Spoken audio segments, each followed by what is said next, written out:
You got a problem, you don't know what to do. Your dreams are strange, and you're seeing things too. The world is full of mystery. Life's more than you can see. You can ask Pomegranate. You can ask Pomegranate. She's a priestess. Hi. Welcome to Ask Pomegranate. This is a podcast for people who are interested in mysticism and mystery and trying to understand what it is like to experience the mystery of being a human. And teasing out those edges, finding the edge of mystery, and kind of like I like to think of it as holding on to the thread that you can hold on in the tapestry of mystery and just pulling that one thread and understanding it. That's as much as we can do with our human-sized brains. So one of the things that a global pandemic will do is it will make people focus, human beings. It causes human beings to focus intensively on death in a way that we normally don't. And so I want to talk about a mystic's eye view of death today. I want to talk about how people die, how the spiritual process of dying, the experience of dying, and what it's like once you die. They didn't name me pomegranate for no reason. Pomegranate is the fruit of the underworld that keeps you in. Classically, the goddess Persephone in Greek mythology goes into the underworld as an initiatory process, leaves her mother, goes and follows her heart into the underworld. She's not abducted, but she has a choice. Should she eat that pomegranate seed? And if she does, she will ever be changed and never go back to her maidenhood. And she eats that pomegranate seed, she becomes associated with the underworld and has knowledge of it. And not only that, but is required to spend some of her time in the underworld. And so that's a gate of death. That's also a gate of transformation. And that's a gate of initiation. And initiation is a rigorous challenge we undergo to allow ourselves to become somebody different from who we were previously and unable to return to that person that we were previously. And so let's talk about death today. It's interesting that what is necessary for us to do as a global the global humanity is those of us who are connected. We're all connected, but those of us who are connected psychically, which is everyone, and those of us who are connected through the internet are all very aware of death. And relatively, the amount of people at this point where I'm sitting, I don't know how many people will end up dying.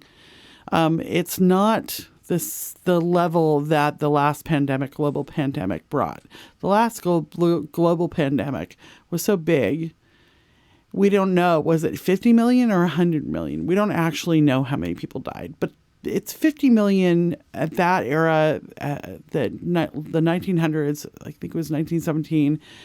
That was a large portion of the earthly population. That was a lot of people, 50 million. I don't know how many billions of people were on the planet then, but I think it was, it wasn't 7. It was probably like 2. We can look it up. So we have that ancestral memory of that plague in our bodies. We all have all other plagues in our bodies where masses of people died, whole villages died, and we're partly responding to that ancestral memory right now because I think I don't know what the count is as I sit here today, but it was something like 80,000 in a population of 7 billion. It's kind of a normal amount of people dying, actually. But yet this virus, which is a really powerful teacher, is asking us in the middle of everything to stop and consider death, which is something that Western minds have stopped doing. They've stopped considering death. We have become removed from rural life for the most part, so we don't see death on a regular basis. The food that we get through death, animal food, is not associated with that. You have to work to understand that you're eating something that got slaughtered, and that also a whole thing happened with the Protestant Reformation around the ancestors and dying, which when they threw the baby, they threw out the bathwater. They didn't keep the relationship with dead people through the Protestant Reformation. So actually talking to your ancestors in Western world became something that was looked down upon. So people don't have a relationship with their ancestors. And I can't remember is it the Hawaiian people? They call us Howleys which means people without ancestors. And so we are in a position now where the whole world is having to stop and think about death in a way that it hasn't thought about death in a long time. And this does not apply to a lot of cultures, but it does apply to Western culture, and it does apply to urban culture. And so here we are. We're facing death. We're all having to think about, what if I catch this virus and die? What if one in 5 people who catch the virus will be hospitalized? That's a lot of people. That's a high number. If you're hospitalized, you're going to have to think about death. But having myself pretty sure caught the virus, there was a moment where I was like, well, is this going to turn bad? And am I going to be leaving my body? We'll see. So, what is death? In my studies and in my experience, so people you can read about, go to read about what happens to you once you die. Dr. Raymond Moody, he really pioneered the work of looking into near-death experiences. So these are people who have died and were brought back to life, and this is more common now because of modern medicine. People die and they come back to life. So he started doing a lot of research about that. So from those people, we can get different points of view on what turns out to be a pretty consistent story about what happens to you once you shake off the mortal coil. And that is kind of cool to think about. And those of you who have had a near-death experience know it's really a vibrational shift. So you're vibrationally shifting when you die. So the moment of death comes like this. You're in your body, and then suddenly you hear what is like a very, very loud buzzing noise. It's not disturbing. It's just like as if a honeybee went into both of your ears and started buzzing. And you're like, oh, there's that buzzing sound. I wonder what that is. I mean, you don't get that much thought out. There's a very loud buzzing sound. And then the next thing you know, you vibrated out of the human reality, the earthly reality. Essentially, that's what you're doing. You're vibrating out. And then you see your body. You're like, oh, there's my body. And you're in the same room. You're very close to that reality that you just left. You're very close to it. If there's a mystic or a psychic in the room, they can see this happening. They can see the waft of energy. They can feel it. They can notice the light emanating and rising up. This is what we see when we're sitting at deathbeds. I've sat at many deathbeds. And they'll do a series of things on their part, the mystic will, to aid the dying person, which I will go over in this discussion later. I'll talk to you about what you do when you're sitting in a room with someone who's dying, or bringing your attention to someone who's dying. But I want to talk about being dead first. So then, weirdly, and I don't know why we do this, but we tend to float up into the corner of the room. And this can happen the following things can happen in any number of like different times. Like it's not like this and then this and then this guaranteed. Some of these things will happen to you when you're dead and in some kind of order. But you will have some of these things happen to you because these are the things that are reported over and over again. And one of the things is often people try to talk. They try to talk to the doctor, they try to talk to whoever's with them, and they quickly find they can't communicate. The person can't communicate. Then a door will open. And this door is in the form of a shimmering light. And you feel a calling towards it. Now, what I'm talking about is people who are dying and crossing over. There is a small portion, very, very small portion of people who die and don't cross over. I'll get to that in a minute. So the light shimmers and you feel an urge to go towards it. And as you go towards it, you find yourself in a colorful tunnel. And you travel down that colorful tunnel, a tunnel of lights. And at the end of that tunnel is an energy field, which is the brightest light that you've ever seen. You couldn't see it in human form. You would be unable to perceive it. And that is the being of white light that you hear tell about. And that is the being of total compassion. Now, my theory is that's you.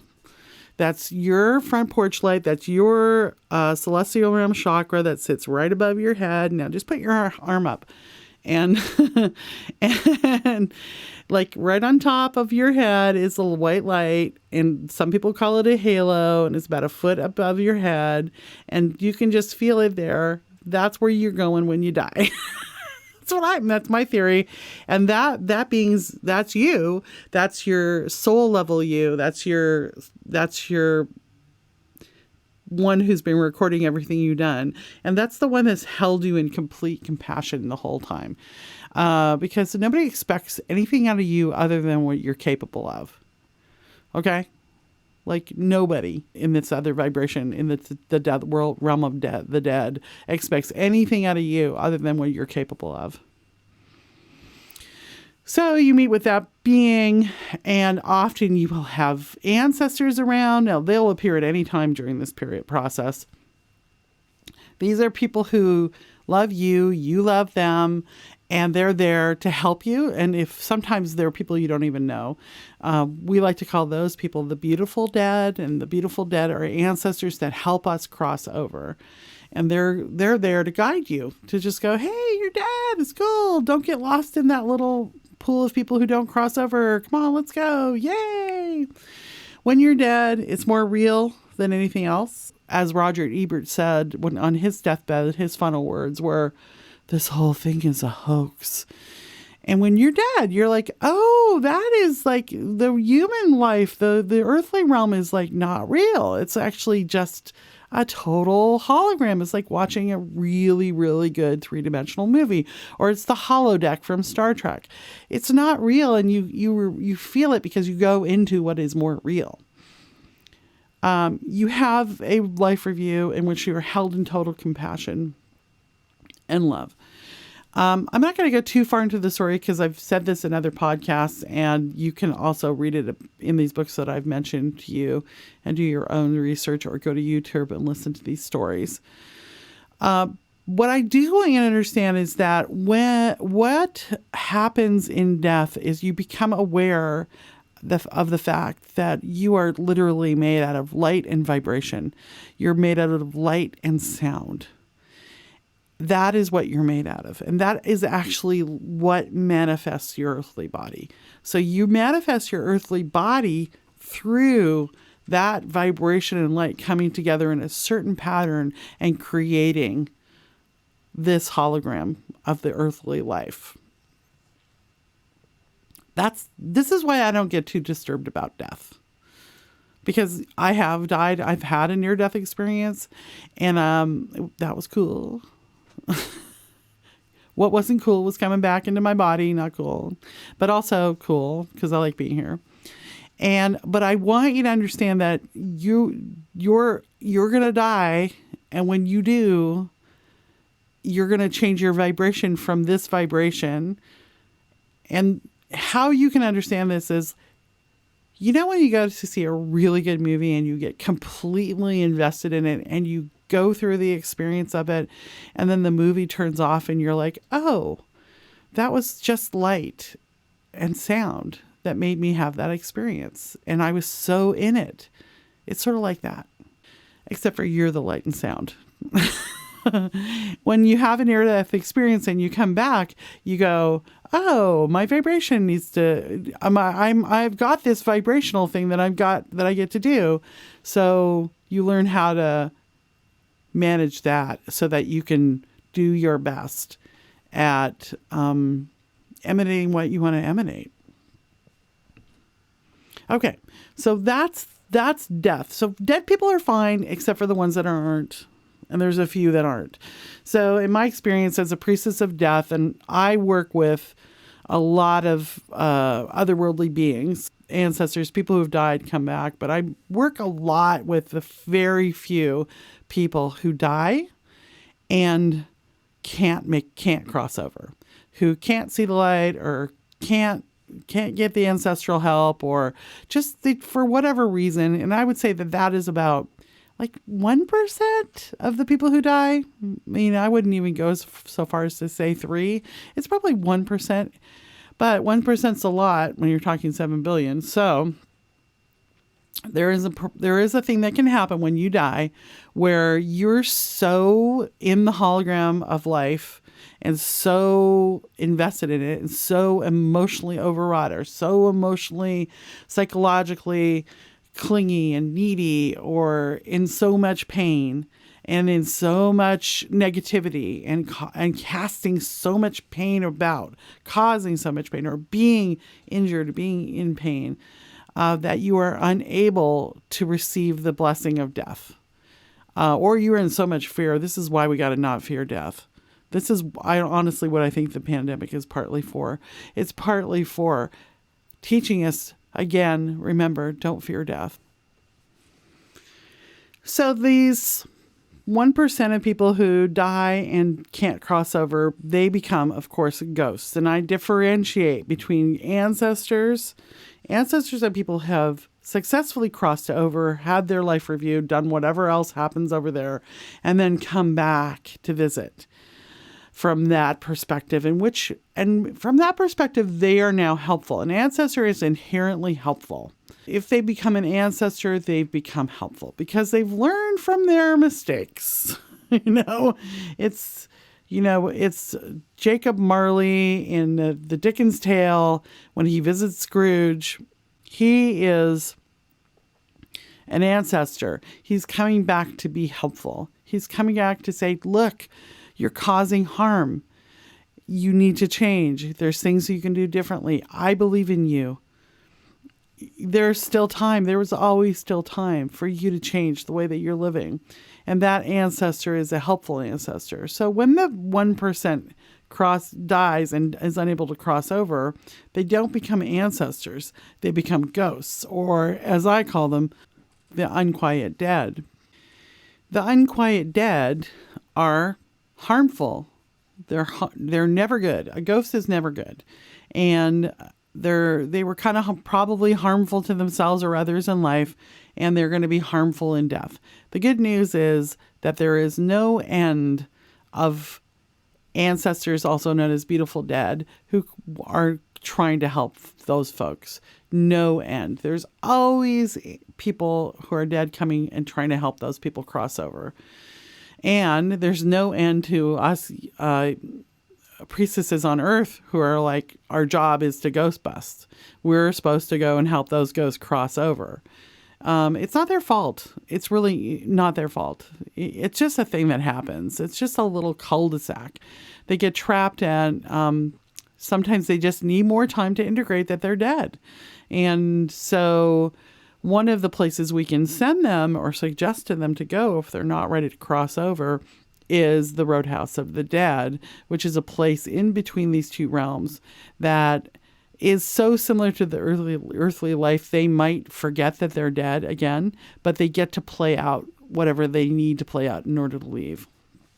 They have unfinished business and they are needing to play it out. So that's one place we can send them. So this is all to say, being dead is awesome. When a person dies, they're having a fine time for the most part. And if they're not, they'll get help so that they can get there. It is not a bad place. It is a wonderful place. It feels very healing and like going home. And rarely does someone who dies want to come back into their body. Because they're like, oh, yeah, that was actually hard. Because they remember how hard it is to be a human, to be manifest. So now we have to think about dying. And people who are dying are not dead. It's really hard to get that straight. If you're dying, you're still alive. It's like there's a before and after. You haven't left. You haven't heard the loud buzzing and popped on out of your body. So, but you're trying to get out of your body. And you know what? That melding of the spirit with the fleshy bits, the bones and the spirit mixing together, the earth rising to meet the spirit as the spirit enters the body, is hard to undo. It's a beautiful marriage. And it's hard to undo from our perspective. So it takes a few things for it to happen. And it also takes some time. So even when the spirit has left the body, from our perspective, it takes at least 48 hours.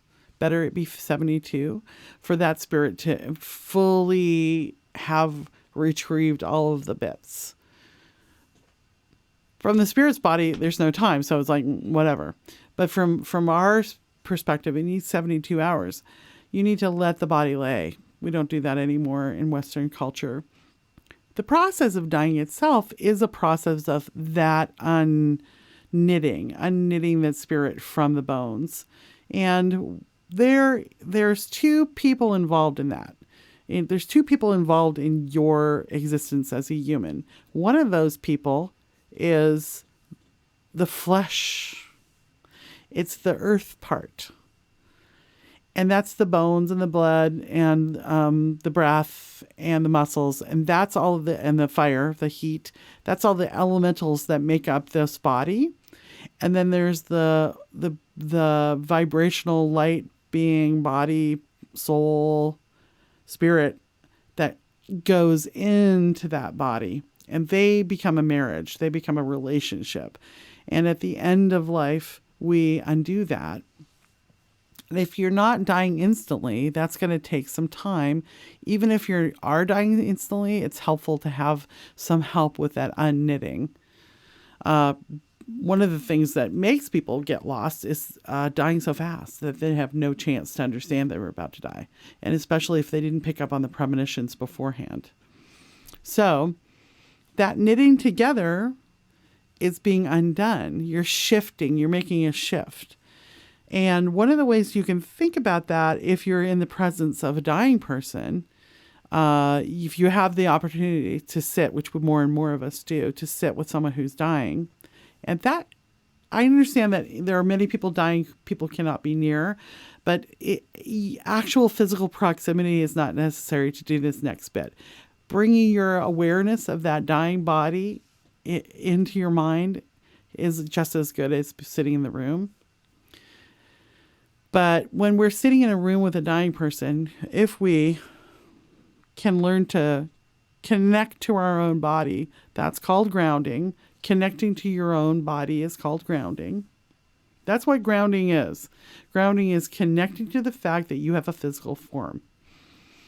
We do that every morning. We come back into the physical form fully and we go, oh, yes, here I am. So whatever way you do that, now some people do imagine they're a tree with roots and branches.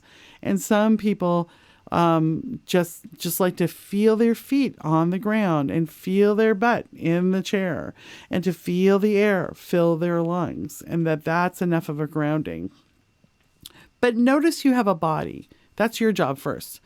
And notice that it's alive, and notice that it is nowhere near dying. These are things you need to do if you're going to start working with dead people. We all need to learn this one. I'm alive and I'm nowhere near death in this moment. In this moment, I am perfectly safe. And then we can notice that the dying person is working to undo those bonds, and that those are two different things, that the two bodies are doing different things. This is important because when you're around a dead person, you tend to walk with them to the edge. And when you walk with someone to the edge, sometimes you can just fall off that edge. I've seen the gate of death open. And when it opens, the attachment between the people is so strong, and they walk so closely with them to the edge of death that they just went over. And there's kind of a magical wind that comes through that just invites anybody else who needs to die to go with them. And that's why when people start to die, people start to die. So what I suggest to you is that you don't go before your time, because it's too much of work to get reborn and go through adolescence to come back to this moment. All right. I've seen it. I've seen people do this, get reborn, die. I've seen people I've known have died and gone, oh, you died. And then they got reborn and had to go through the whole thing until they got back to adolescence. And I'm like, oh, it's you again doing the same thing that you were doing. Please stay alive this time so you can finish. So you want to just be, I am alive and I am grounded in my vital life force. And I notice this person who I love and who I'm walking with is undoing. And that undoing is that spirit leaving the body means that we have to help them. We can, if we're priestessing, help them lift their spirits out of the fleshy bits. Now, this is for people who are dying. If a person is 95 and has an illness that is killing them, what is not so great is to sit at their bedside and say, please don't die. Please come back to me. Please stay with me. That's not so great, because what you're doing then is the opposite of what needs to happen. You're binding them to the body. And it's already hard enough, okay? So we do this for people who are dying. We don't do this for people who we don't know what's going on. But you can imagine that their light body, which we see as colors, and the Hindus call chakras, and I'm going to say the word chakras from now on about it, their chakras are loosening from the body. That their chakras are in their feet, and that they're just loosening. They're letting go. And that the knitting bonds that bind them to the body are allowing themselves to disintegrate. And that the bodies know how to do this. Bodies know how to die like they know how to be born. But if you are holding an energy and you are giving them the blessing of letting go, that is helpful to the spirit of that person who may feel like they need to stay for you. Okay?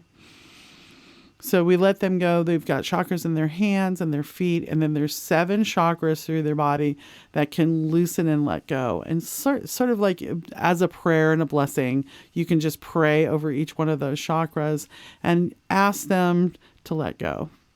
And this will help the spirit leave. This is really a good thing to do if they start having the dying person is having experiences of seeing their ancestors, because they'll say, oh, there's my dad, or who's that? My mom said, who's that lady over there? She keeps turning and waving me forward. She was dying. She was seeing the beautiful dead helping her across. So we say those prayers over the chakras, and we just say, you may go. You will leave me now. That is all right. I'll be okay. You'll be okay. And I'll see you again. I'll see you again. And you will. You're going to see these people again. When you die, you're going to see them again. If you want to. If you don't want to, you don't have to, by the way. If someone's dying you don't like and they had a lot of harm in your life, you don't have to ever see them again. You can set that boundary. But if you want to, you will see them again. In fact, you will see them within a couple months. They'll come back into your dreams because they've crossed over, and they'll come back into your dreams. And then after that, they're like basically sitting on the couch watching Coronation Street with you all the time. So the thing is, it's all an illusion. You just can't see them. But when you hear your mother's voice in your head, that's your mother. literally standing beside you, talking to you. Okay. Okay. So that's a little bit about the dying process. That's a little bit about knowing, like, when people are dying, having grief is fine. It helps them cross. Having feelings of loss is fine. You don't have to be completely sanguine. You're going to have a lot of different emotions, including shock. That's fine. But allowing them to go is an important part of the process. Allowing their body to separate. Now, when they die, what happens and why you go into so much grief is because they have crossed over. They're fine. Well, they're just fine. They're not even worried about you. It's like, for them, it's like they're sitting right beside you, right? But you're in grief. You know why? Because they took the part of you that they knew and they took it away from the earth. And you no longer have that energy of that notion of who you are. That perspective on you is gone. That is what is the pain. And that is why you feel when the closer they are, the worse the pain, because the more of you they held. And so when someone you love dies, they can take such a big part of you out that you feel like you're dying. And if it's a parent or a sibling, it is literally your body dying, because your siblings' bodies and your parents' bodies is your body. They're the same body. So you physically feel like you're dying and you emotionally feel like you're dying. And that is painful. That is a real pain. That is a grief. You lose that. If you had a favorite aunt who thought of you a certain way, and when she dies, that love and joy and is gone from the earth. It'll come back to you from the spirit realm, but that's a different thing. And now you got to change. You are going to go through such a massive change because of that loss. You are becoming a new person, and becoming that new person initially is very painful. Anybody who's gone successfully through a grieving process of someone dying knows that it's very painful, but it's also very beautiful, because that growth, that change is a natural part of who you need to become, so that you can age and you can go into that role, the next role of life, and become a completely different person. And if we can accept that change, then the death doesn't have to be so painful. Now, having said that, death is immense. Death is a very transformative thing. It's the same gate as birth. So when you give birth to a human being, it shatters everything that came before. You are no longer that person. And this is what death does to you. But the question we need to resolve for ourselves is, how can we integrate that transformation that shatters who we were and gives birth to a new person that we become when someone close to us dies? How can we make that be a thing we can integrate and use? Because what should not happen is we should not lose our life because someone we love dies. In fact, we're still alive. The very fact that we have breath in our bodies means we have a mission, means that we have things to do, that we have to recover, and we have to pull ourselves together, and we have to go forward.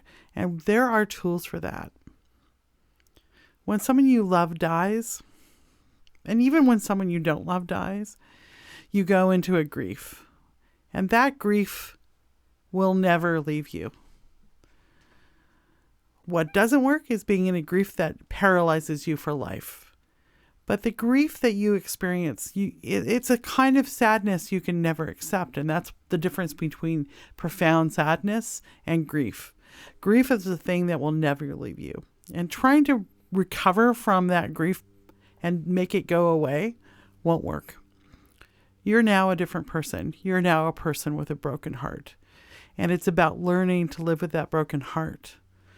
That's part of the initiation process, and that's how we get transformed. So, From a spiritual standpoint, we have to accept that. We have to accept the reality of the immensity of it. And at the same time, how can we live with death, which is a normal part of the cycle? In 100 years, all new people, everyone is going to be dead for the most part. How can we live with that normal part of that cycle, integrated as a spiritual experience, and let it inform us and enliven us, those of us who remain alive, inform us and enliven us, rather than devastate us and paralyze us, or worse, go into denial about it.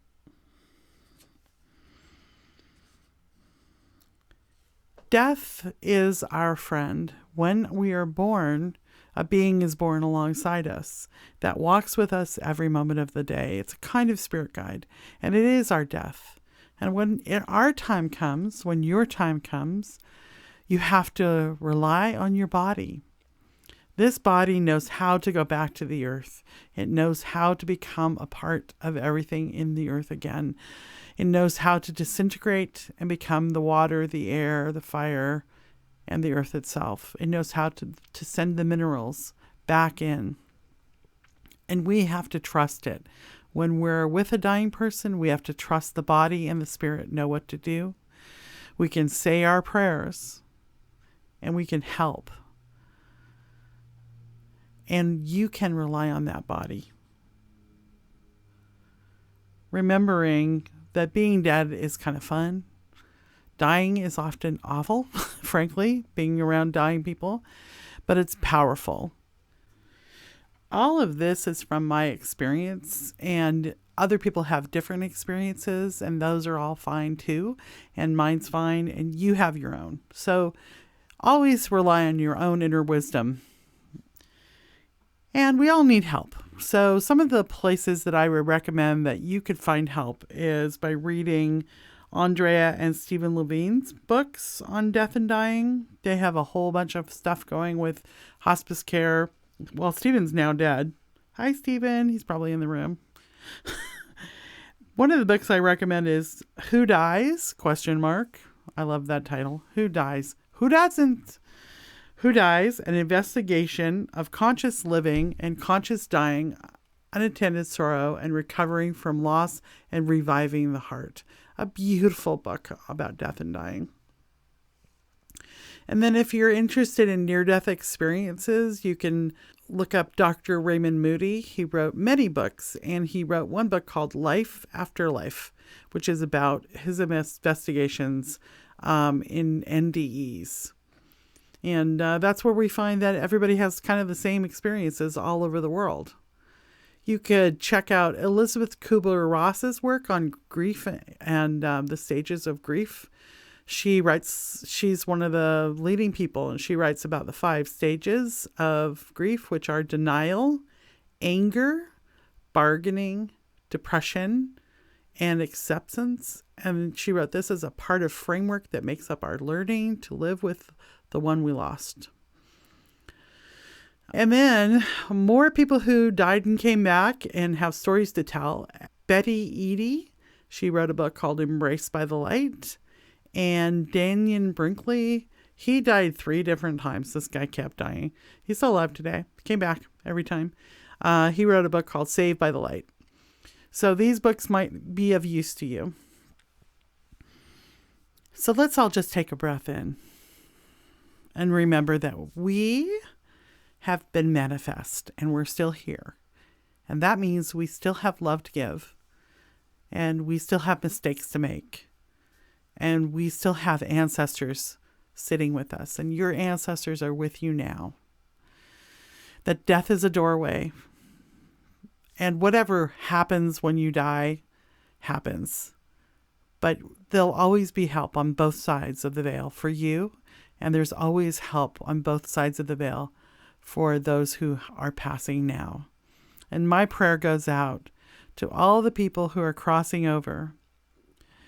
May you be blessed, all the people who are crossing over. May you be blessed, and may you be well, and as my teacher says, hail the goer. You can ask Pomegranate, You can ask Pomegranate. Hey, honey, thanks for listening to Ask Pomegranate. I love making the show, and if you want to support me, I'm at Patreon. You can become a patron if you like, and if you do, you'll get goodies. Thank you. To leave a question for me, dial 520-222-9922. 520-222-9922. We have an email question from Evangeline. I want to talk about ancestors, particularly my paternal grandfather. He abandoned his family when my dad was 12 and died before I was born, so I know very little about him apart from a couple photos. Last year at a family reunion, I learned that my grandfather murdered a man in a bar fight, but was able to flee the state and jail because he was connected to a judge. Shortly after that, he started my dad's family.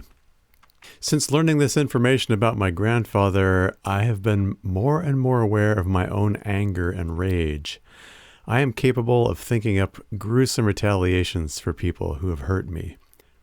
It gives me temporary relief to imagine doing brutal, violent things. Keyword is temporary. After I indulged in probably the worst fantasy I've created in my head, I experienced terrible sadness and pain in my life for a long time. I clearly experienced the rule of threes, and I'm thankful to hear the concept articulated in your podcast. Now I have a term for the phenomenon and an understanding that it is real. I do not want to hurt anyone. I want to be happy, have meaningful connections with people. I now notice my thoughts and stop myself from traveling down the mental path of violence and revenge as quickly as possible. But the inclination is still with me, which is frustrating. When I wonder where this is coming from, I keep coming back to my grandfather. I know it is my job to stop the wounds of my ancestors, in this case, rage. What would you do if you were me? I really appreciate your perspective. Thank you. Haunted by Mad Grandpa. Thanks for that question, Evangeline. It's a really good one and potent for today's show because you got it all. You got ancestors, you got ancestor wounding, you got the vibration you're running at in this lifetime. And this is the kind of thing that gets us stuck. This is when I encounter these unquiet dead. They're usually in a chronic pattern of rage and violence, or a chronic pattern of actually self-pity is a really big one that gets people stuck. So you are halfway there, if not 3/4 of the way there, because you identified this pattern in yourself and said, this isn't working, and that's all you can do in life. We have to understand that perfectionism is a tool of oppression and white supremacy, right? So you are being lovely to yourself in that you're going, this isn't working. I can change that. You're allowing yourself to live in a gray area where you don't expect perfectionism for yourself. So it sounds like your grandfather was dysregulated is the best way to say it. I don't know what age he was, but anything people do before the age of 24 is sort of like, we didn't help that person, because before the age of 24, you have not developed your frontal lobes of your brain. And so that's the higher level of decision making. We need actually parenting until we're 24. So I don't know how old he was. He might have just been taught that. So it sounds like he got it. He passed it on. There's also personality disorders that cause people to be dysregulated in that particular way that they think is partly environmental, but also just sort of the pattern you're born with physiologically. So your grandfather might have suffered from that. And then you might be suffering from it too. So you could go check out those things too and just go, what are these patterns in my family that are showing up? And if you know a lot of people who have rage problems in your family, that could be because they are suffering from borderline personality disorder. And borderline personality disorder people tend to get in terrible chronic grief or terrible rages and be unable to manage them.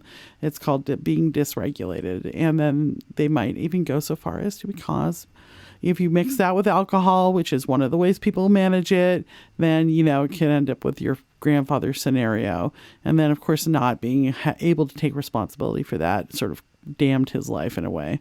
Because, you do that crap and then you can't take responsibility. It's like you're always haunted by that, your own actions.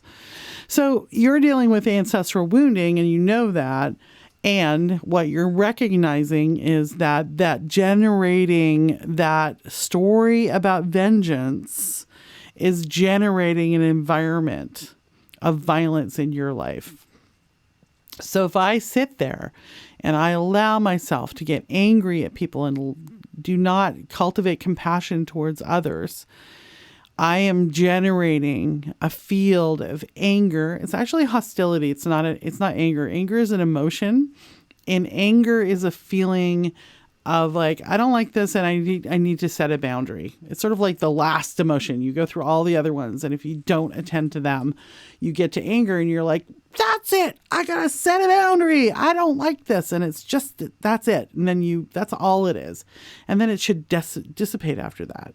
If it's chronic and ongoing, it's coming from a different part of you. Not your emotional water body, but your fire body. So you have another body that's made out of fire. It runs through your nervous system, and it's your creativity and your energy and your passions and your hostility. It's important to have that hostility in case you need to protect yourself from something that is not good for you. And often we misapply that. We can misapply that hostility and generate this field of hostility we then live in. And living in a field of your own hostility not only repels people who are kind and generous and lovely from you, but so people can't get near you. They may love you and like you, but they can't get near you because the hostility is too much. This is a thing we do accidentally, by the way. So no blamey. Let's not blame ourselves or anybody else for it. When people are in that state, they're not there because they like it. They're there because it works better than anything else they found so far, but we're always still looking for better solutions. So let's not judge anybody who's like that. If you're like, oh, that's like my boyfriend, or my ex-boyfriend, that means, yeah, they need to be your ex-boyfriend because it's hard to be around a hostile person, but let's not judge them. That's the best they could do, right? So the other place that when you're generating that field of violence and hostility around you, what you're doing from a spiritual standpoint is you're really allowing yourself to be a victim. And so I have to do this because I'm a victim of this terrible circumstance. And the one of the things that the tarot cards teaches us is that being a victim never works out. You never can unvictimize yourself by being a victim. And you might, in fact, be subject to something that it was out of your control, that you should not have happened to you and was not fair. But if we sit in victimhood when we're adults, we cannot find our way out of victimhood through being a victim. We cannot find our way out of victimhood through being violent and generating hostility. Being more violent just generates more victims. Now, this is for adults only. Children can be victims. Okay? Children don't have the power. They can be victimized. And you can certainly be victimized. But you don't have to be a victim about that. And we learn this when we study Viktor Frankl. Do I bring him up every podcast? I might. Viktor Frankl's Man's Search for Meaning. And I unlearned my victim story by reading him and listening to his thoughts, because this man was a Jewish man going through Nazi concentration camps. And he learned to not allow himself to be in victim mode while in a Nazi concentration camp. So I always say to myself, well, look, if he can do it there, I can do it sitting in my living room, right? And you can do it too. So what you're fighting against is that victim story where you have been victimized by whoever, and then therefore that gives you license to generate this field. So you just ask yourself, how's this really working out for me? And if you're fine, I know you're not, but other people are feeling like it's fine for me to be a victim and to be vengeful and to generate this field. Okay, off you go. Please do not come near me, because I would prefer that we all learn to take responsibility and our own, because you can't be a victim and empowered. Okay, can't do those things. Can't be a victim and be empowered. And this is probably why you're generating these stories, is because you're trying to be a victim, or you were trained to think like a victim. And then now you're trying to find your power, and you're using your hostility to do that. Hostility is a power we use fast and quick in short measure when we absolutely have to protect ourselves or our family. And then we put it down, honey. Put that thing down, because otherwise no one can get near you. So that's a sort of giving you context around what you're generating. And let me just think about this for a minute, because I want to give you a good answer. And we can shift out of, where am I empowered? What other tools? So when we want to use a set of tools to change our lives, violence, retaliation, and in magic, we want to, there's binding and then cursing. Sure, bind and curse, why not? But you've got a giant table of tools in front of you. The binding and cursing is because every single other one, the violence and the hostility are because every single other one didn't work. And you tried all the other ones and they didn't work. So then you go to them. Before that, we got to try the other ones. And I always like to say, you want to do the minimum effective response to any given problem. So what is the minimum effective response to any given problem? We try that, and then we don't want to overkill, you know? You want to do too much to solve a problem. We do the least thing. So if a homeopathic dose of a medicine will save you, you take that. But if it doesn't work, then you go to a stronger and stronger medicine. Okay. When I listen to your story, I think that your grandfather might not have crossed over and that you're getting haunted. So that would be my first question is this person haunted by this person, this man? And the first thing I would do is just like make a little altar for him and just allow him, and maybe you would want to do it for your whole family, and just allow your family to pray for peace. So what we don't pray for is what the thing we don't want. So we don't say, I pray that they will be relieved from their anger, hostility, and violence. Because in the spirit realm, all they hear are the words anger, hostility, violence. This was taught to me by my teacher. So what we want to do is we want to go, I know what I don't want. What's the opposite of that? And pray for that. So make an altar for peace in yourself and in your family. I pray for myself to be empowered and in peace, and I pray for my family to be empowered and in peace. That doesn't mean you can fix your family, and that's not about fixing your family. You can't fix your family. It's just a prayer. And when we pray for ourselves and then pray for another, it makes that prayer the more powerful. Okay, now I'm not done talking to you about this, because I want you to think about this again another way. I heard one spiritual teacher say, yes, there's demons, and I agree, and there's negativity, and there's bad, and there's evil on earth. I agree with all these things. I think that there's no evil, and there's good, and there's kindness, and there's angels on earth, and I've heard, but all of that is generated by the humans on the earth. So it's not like they come from another realm, like demons from another realm, like coming to get you. That actually isn't a thing. They're a product of this realm, and they dwell in this realm because we manufacture them.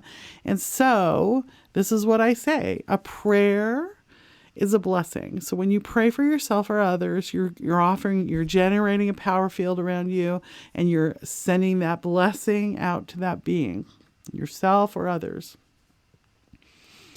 So if someone's really annoying you, it's better to pray for them rather than to curse them, because it doesn't help them to get cursed as much as it might help them to get prayed for. Also, you let them go. All right. But you're generating a field. You're generating a little blessing, and then it floats to them. And I see them with my own two eyes. When people do this, I can see it flying off of their heads. And conversely, when you're generating that kind of anti-prayer or that cursed energy that you've been generating, that you were taught to, you're sending out a curse to someone. Okay? Curse, curse, curse. I have sent out many curses in my life when I was dysregulated. So do that enough. Pray enough. Pray enough. This is what mothers who love their children do. Pray enough for that being, and those blessings will generate into a being. They'll generate into a guardian angel. They'll generate into a blessing. That being will be alive and be generated and follow that person. So here's the bad news. Every time you send an accident, like, what are you doing when you're driving your car? And you're like, oh, you stupid idiot. That's a little curse, kids. You're sending a curse. Send enough curses pointedly at one particular object over and over again. You're actually creating a being. I call it a demon. You can call it what you want. I'm Catholic. I'm a Catholic witch. These are my religions. You call it what you want. But it's an energy field of negativity that grows into a being and attaches itself to that person and causes them problems. So that's the bad news. Here's the further bad, also good news, which is when you generate a being that lands on another person, like my beloved spouse has about 350 million angels on him and a few demons, although I took them off, that I generated and allowed for him to have. I gave them to him to have. And every time I did that, every time I generated one for him, that actually creates a twin that I live with. So whatever amount of praying I do and being generation I do, angels that I make for my prayers, I make one for myself. It's just a natural part of the thing. And every cursed being, every demon I make for someone, I also make one for myself. Okay? So you got to do a clearing. And the way that you can do a clearing is just, and this is a thing I do, is I just call them back. I just call back all of those curses. I call them back. Come on back home. Come home to mama. I ask them I say thank you for being my vital life force in the world. I don't need you to do that job anymore. I forgive you. I forgive myself. And I allow them to go into compost. I just disintegrate them and I ask them to return to the earth. And then I do a clearing shower bath on myself, and I clear myself of all the ones that I doubly created for myself. And then you will feel everything lift. It will get better. So 2 things: prayers for your grandfather, that he be healed, that he have safe crossing, that he be well. Prayers for yourself. Call those negative energies back. Compost them. Clear yourself. And be mindful, which you're already doing. Be mindful of what you're generating. Because what you generate, this, comes back to you. And that doesn't just come back to you. You live in it. You're actually living in that stew. You both live in the stew and you come back to it. Okay? So, and that frees you to be empowered as opposed to being a victim. Remember, it's so tempting to be a victim, to tell you a story about how bad you have it. But every time you tell a story about how bad you have it, you're letting go of your empowerment. You're not telling you the story of like, here I am on this planet. I'm empowered. I am breath. If I have breath, I'm empowered. We learned this from Christopher Reeves, a man paralyzed. All of the disabled people in the world are amazing, and they're showing us I'm empowered. I have breath. Therefore, I can affect the world around me. So take that empowerment in. It doesn't mean you can't be pissed off or, see social injustice. It doesn't mean social injustice is okay, but it does mean that you're empowered to make changes according to what your soul's calling is. Hopefully that was a helpful answer. It was a really good question. It was complex. Thanks a lot for that question. You can ask Pomegranate. 520-222-9922. We have another email question. Hi, Pomegranate. I'm such a huge fan.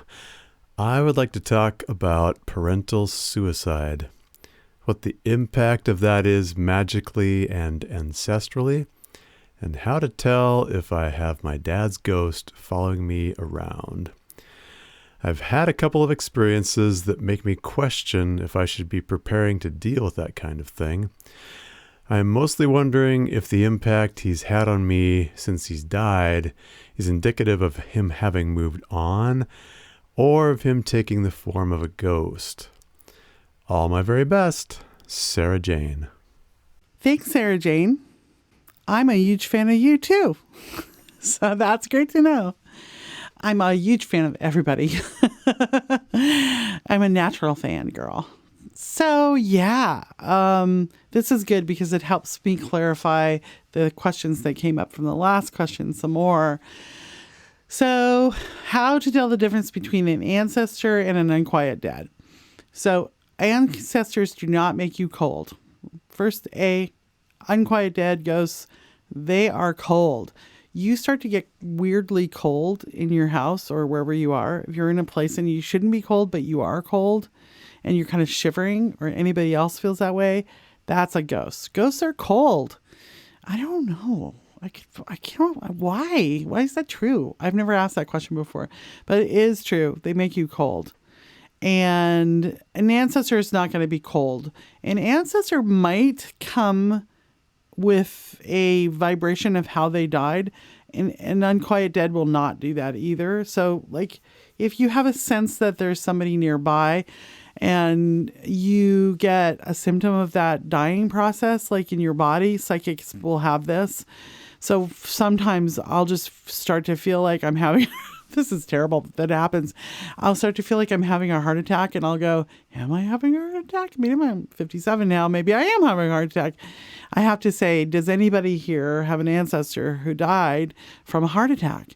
And then my brother died of a drug overdose that caused a heart attack. So sometimes when he comes, I'll feel that. Now, I've since negotiated him to not do that. But you get that sensation, and as soon as you identify that it's an ancestor coming to communicate, the sensation will immediately lift. So however your dad died, if you get a sensation of that, and you go, is this your dad?